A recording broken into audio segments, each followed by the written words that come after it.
ರಾಜಧಾನಿಯಲ್ಲಿ ಮತ್ತೆ ಅಬ್ಬರಿಸಿ ಬೊಬ್ಬರಿದಿದೆ ವರ್ಣ. ನೆನೆ ಸಂಜೆಯಿಂದ ಸುರಿದ ಮಳೆಗೆ ಹತ್ತಾರು ಅವಾಂತರ ಬೆಂಗಳೂರಿನಲ್ಲಿ ಸೃಷ್ಟಿಯಾಗಿದೆ. ಬಿಟ್ಟು ಬಿಡದೆ ಸುರಿದ ಮಳೆ ದೊಡ್ಡ ಅವಾಂತರವನ್ನ ಸೃಷ್ಟಿ ಮಾಡಿದ್ದು, ವಾಹನ ಸವಾರರು ಕೂಡ ಪರದಾಟವನ್ನ ನಡೆಸುವಂತೆ ಮಾಡಿತ್ತು. ಇನ್ನು 3 ದಿನಗಳ ಕಾಲ ಮಳೆ ಇದೆ ಅಂತ ಕೂಡ ಹವಾಮಾನ ಇಲಾಖೆ ತಿಳಿಸಿದೆ.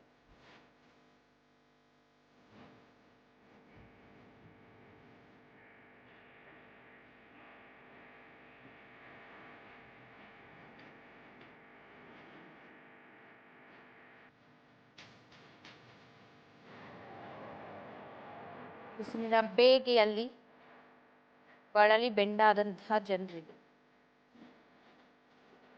ಮಳೆರಾಯ ತಂಪೆರೆದಿದ್ದು.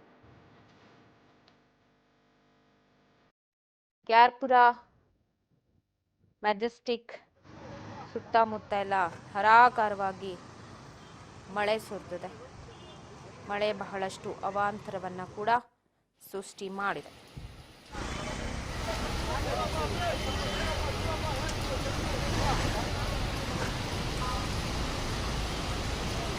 Right,